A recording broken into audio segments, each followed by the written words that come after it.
And then we found some factors that either increase or decrease or increase test flakiness. And they are very different factors. For example, test case independence matter. It should be independent. It should be simple. The requirements should be clear. If advanced test result reporting, that all these factors decrease test flakiness. On the other hand, if your CI is unstable, or if the test is too old, or if there are smells in test case, then it will increase test flakiness. If you want to read more, I have provided a link here for a preprint to read about how these factors are explained or what our practitioners perceive in test flakiness. What we also did in this paper, that we took some of the test cases from the companies, two companies, company A and company B, and we checked their perception. So if you look at the previous slide, some people say that test case simple, like, and test case size, somewhere it would be, it matters, that it should be simple. If the test case is big in number of lines, it's more flaky. And if it has more assertions in it, like 5, 7, 8, it's more flaky. So we tried to capture those perception in the data that we have received. Fortunately, company B provided us flaky tests which were marked and non-flaky tests. But company A only provided us non-flaky tests. So when we try to find a size of each test case, we find out that flaky test has more number of lines as compared to non-flaky tests. So we understand that this does not suggest or does not guarantee, but we see that some of the perceptions are being reflected. The data is not complete here, but we're explaining what we find out. Simplicity, when it comes to number of assertion in one test case, we found that flaky tests usually have 4 to 7 assertion in each test case, whereas non-flaky has less. So we find that yes, these factors that we have identified in the previous study have a worth to study or have a reflection. So this is what we got from the data, and we are planning to get more. Then we also use machine learning method to use for predicting flaky tests and detection. For example, you look at the test case code, a static code, and then you train the algorithm. And whenever someone writes a new test case, you submit it to the algorithm, and algorithm can predict whether this test case is flaky or not. And for example, you have a new tester who usually always write flaky tests whenever it comes to input output or database access or concurrency, or he writes mostly dependent test, or that developer mostly write. There's a pattern with that team. So if you train your machine learning algorithm on the static code analysis, you can clearly see that the submitted text, which is a new one, is flaky or not flaky, just looking at the text code. So we published this paper and we got a very good accuracy that can be used. The third one is without rerunning. Now we're talking about the flaky test without rerunning, because most of the people, what they do, they rerun the test case to find out if it's flaky.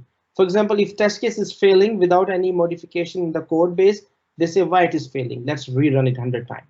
But we are talking about at this moment that don't rerun, because rerunning takes time, take testing budget, resource consuming. So these all the previous work about without rerunning. Now we talked about the multi-factor approach. We said, okay, there are many factors that can contribute to the flakiness. For example, your test smells. How many test smells do you have? Do you use thread.sleep? Do you try to access the variable that have not been initialized? Do you try to access the database without properly checking if it's available or not? Do you try to access the file that without checking whether it is available or not? All these things. So these are the test smell, well-known test smell that creates test flakiness.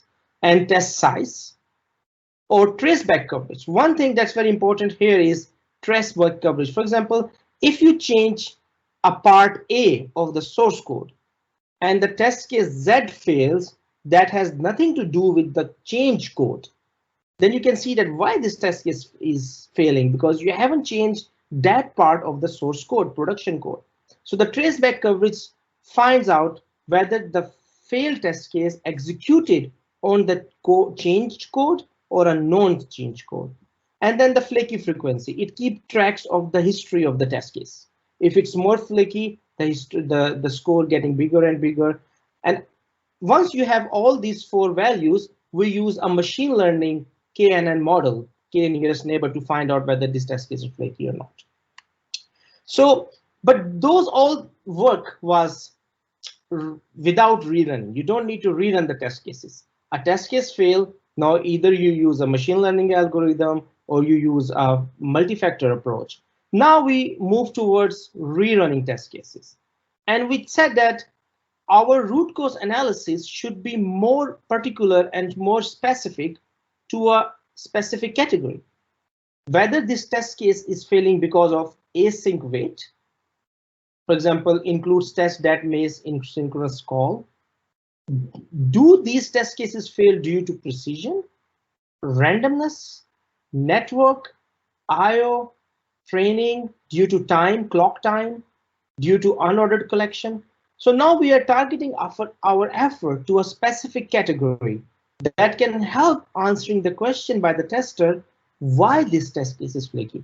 Okay, we know this test case is flaky, but we want to know which part of the test case is flaky, or sorry, what values have been changed that makes this test case flaky, or what system configurations were affected that makes this test case flaky, or in which system or in which computer or in which environment this specific test case ran that make it flaky. So what we did that we rerun the test cases and then we tried to target specific category. And now today what I'm presenting, we are targeting a randomness category, a flakiness that occur due to randomness in the test case. So the idea is the technique we are developing, and we have a tool and I will demo at the end, is that you run the testing, your CI, you conclude the testing, and test case one fails. And everything was fine yesterday, everything was passing, but today test case one fails. Okay, then what you do, you rerun it 100 times. After rerunning it 100 times or any X time, you create logs. These logs could be specific, or you can just print the values, or you can print whatever the execution information you need.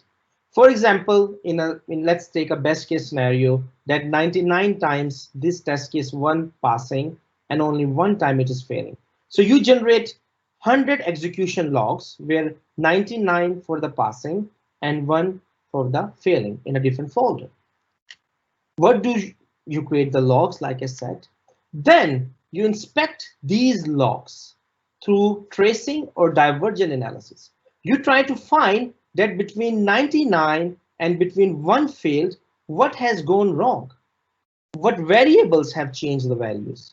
What part of the code of the test case executed? What part of the test case code was not executed? So you do this through automated analysis. I'm sure if we look into the manual work, the developer will do the manual work. They will open up log file. They will look for a specific thing, specific keywords, specific values. What we did, we tried to automate those parts in our technique and the tool. So you can then maybe after you have this log, you create a divergence analysis. So the green mean the passing and the red mean the failing. Let's take a scenario where 99 times it was passing and the one time it was failing. That makes it a flaky test case. And you run this test case, get random 0. You can see through the divergent analysis in the technique that we have implemented that all the passing ran this part, but only the failing test case ran to line number 12. That makes it fail. So maybe it's some sort of indication that, okay, developers should look into this part of the code because that part of the code are more prone to flakiness or are creating flakiness. So what we do this divergence analysis in all the runs we have in the test cases. And one of the reporting is this, that you can see red mean this ran and this not executed. So you can see that, okay, there is something happening here. This is just an example. The example could be more complicated and we are still working on it to get a real-time value with the real-time data. Now at the end, when you have this rerunning the test cases, and then you have execution traces, and then you have divergence analysis, then you get some sort of a report out of the technique that explain you how many time is passed and how many time it failed. That gives you some indication that whether it is flaky or not. Then we try to capture, it also tell you the report, it has many indication of reference randomness, no indication of randomness, or less indication of reference. And then we try to capture different things, the local variables. Because what we do, we keep track the values of the variable between the passing and the failing, that you can easily see what went wrong. Maybe sometimes the test case is failing because you have an if and else condition with a very restrictive range. So you want to see that on these values, things get out of the hand. Assertions, keywords, and where the divergence occurred. Divergence located line number 24 in the test case. In addition to this, you also see more information about the test case. It ran on this platform.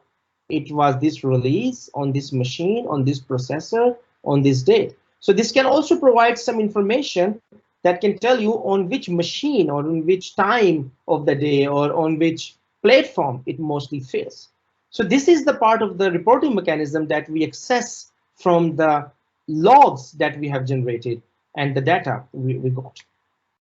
Now, I would not recommend that this information does not make sense at the moment, but the idea is that we are working that you get information about the variables.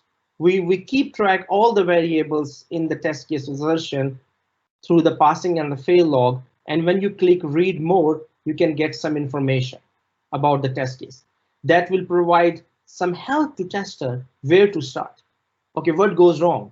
Or should I look into it? Rather than a tester that mostly they rerun the test cases and they say, oh, they are failing, and they dig deep, they open the log files, they look here, that takes most of the time.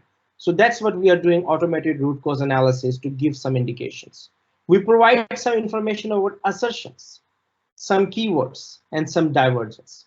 That's one of the reporting mechanism that I'm providing you at this moment, and we are working on it. Now let's see a demo time. For example, how does this reporting can be created? So if I cancel this and I go back to here, so the tool is available. I can provide you the GitHub. So this is, I'm using some of the test case. I have already created execution logs because I ran them 100 or most time. I don't want to rerun the test cases because it will take a bit of the time. The test trace logs have been created between failed and pass of the two test cases. Now what I do, I create a report that will scan or parse those test logs and create an HTML report here. There is nothing here at this moment in the example folder. It will create that and will provide us some information. So what I do, I create this Python 3 flaky reporter and I pass two test cases because I have generated. But this tool also allow you to rerun specific test case 100 times or 200 times and generate the parse log, but I'm not generating the parse log right now. I click on it, I run the tool, and I can see that something happening. The idea is that it's created report HTML for test average function, and the reports have been created here against each test case that was the failed test case, and I think which is the flaky test case. Now I click on it, I click report.html, and I can see that it has many indications. I ran it 517 times, 18 times, so 516 it was passing and one is failing. And then you can see the metadata where it was run and the local. We are working on the variables at this moment, but you can click on it and you get the more information. Same way, you can get the report of the other test case. It says it has no indication of the random. For example, no variables have been changed. This information is not correct because it was failing 76 times. So that's the report. We have implemented the technique. We are just trying to get the idea what information from the trace log, for example, assertion, return values, variables, what information is important for a user that they dig. And that's what perhaps we will talk to the companies and we will do empirical evaluation to ask them, and so that we can automate that process. Now, how this information can help the tester? Like I said earlier, we have done a work on the detection. Now it's time that we provide some indication to the tester where to start for. So it answers what does make a failed test case flaky. It will tell you that it is flaky because of randomness. It is flaky because of async wait. It is flaky because of an input output issue. It is flaky because it ran in a different order. So that's one thing that we will try to access through this. At this moment, we have only worked with the randomness category because each category may have a different properties or different characteristics. It reduced developer effort to debug and parse logs. Of course, it will reduce their effort to open the log file and check it. And I mean, I don't know if they want to parse 100 log file. How does it look like? Reduce detective work, like I said earlier, and indication where to look for an answer. Where we have this divergence. So in the best case scenario, whenever the test case is flaky is this part of the code, a tester can look what's happening here. Is it some sort of initialization? Maybe this part is trying to access a third-party library, or is it about the part where you are accessing a network? Maybe it is a part that tests a specific business logic of the product, which in nature is a flaky. So then you can see, okay, this part we always ignore it because in this part we are testing a feature that itself is non-deterministic, maybe AI feature or another feature. So these divergence can give you this indication where the flakiness was observed and how can we help. So when we evaluated our tool on the open source software, where we found that we got a very good result that most of them were correctly identified. So the reporter said that these test cases has many indication of the randomness. We have few false positive, which we are trying to investigate why they are in that case. And 90% were correctly identified in the random and network category. And easier to reproduce flakiness. The report can tell you where to look, what to look. And random number generator, the most common root cause for flakiness in the randomness category. So we have seen a good result. Now the question is that we need to talk to the company or evaluate this tool through the developer and ask them, what do you look for? If you have observed test flakiness due to randomness, what did you do? Where do you look for? What did you change? What information were effective for you? So that's what our empirical result or theoretical result. Now our task is to talk to the companies and see. And the idea before I go to the next slide that we are trying to use the same technique for all the test smells like randomness, network, IO, or all other categories. So then it comes as a package. So the flaky reporter, if you run the test case, it tells you that this test case is flaky because of this, or because of this, and there is no evidence found of input output or concurrency. So some more information about this. So before we proceed further into this direction, I would like to ask that if you can go to menti.com and use this code to share, do you think that this divergence, the technique that we talked about, the reporting mechanism, about tool, about environment system, about variables, about return value, and the divergence is useful, or these indication would be useful for tester? So if you can help me in answering the question, then we can put more efforts in future. Okay, this technique is something.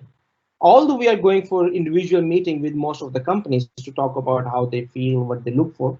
But if you can take a moment to go to menti.com, enter the code and answer, it would be a great help to us to know your overall feeling. I know that the information is not enough. You might have more answer. There are more scenarios. What if 99 times it fails and one time it passes? We're also working to work on those scenarios. But as long as we have some divergence result, what went wrong or what went well, we can have some sort of indication for the tester. So let's take a few moments before I close this presentation and take question and answers. Can I ask a quick question then? Yes. Developers, you say here, are these the developers of the test cases or developers of the function? Yeah, developers of the test cases. Okay, thanks. Yeah, because in case the source code developer wants to see, because yeah, we have seen this problem that a blame game where the developer says, oh, my code is correct. There's a problem with your test case. Or the tester says that no, my test case is correct. There's a problem with your code. Still, this technique can help which part of the test case to look at in case if there is something wrong with it. But we are also thinking to work on a source code, production code. We haven't thought about it, but maybe this divergence can help us to look into the code of the production code and provide which code were executed where the flakiness. And combining with the test code and the production code, we can have something more. Yeah.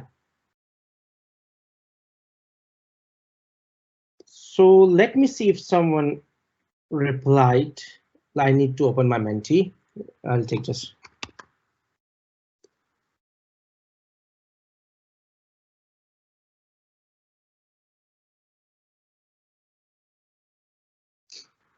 Well, it seems, yeah. So we have few replies. Still, what we try to, I hope that when we meet the real developers and if they have observed randomness or async wait or input output flakiness, they can tell me that this information in the log is important. And if you can automate this, it would be good. So, okay, initial idea that this is something. If someone would have said no, I would have to love, okay, where do we look for?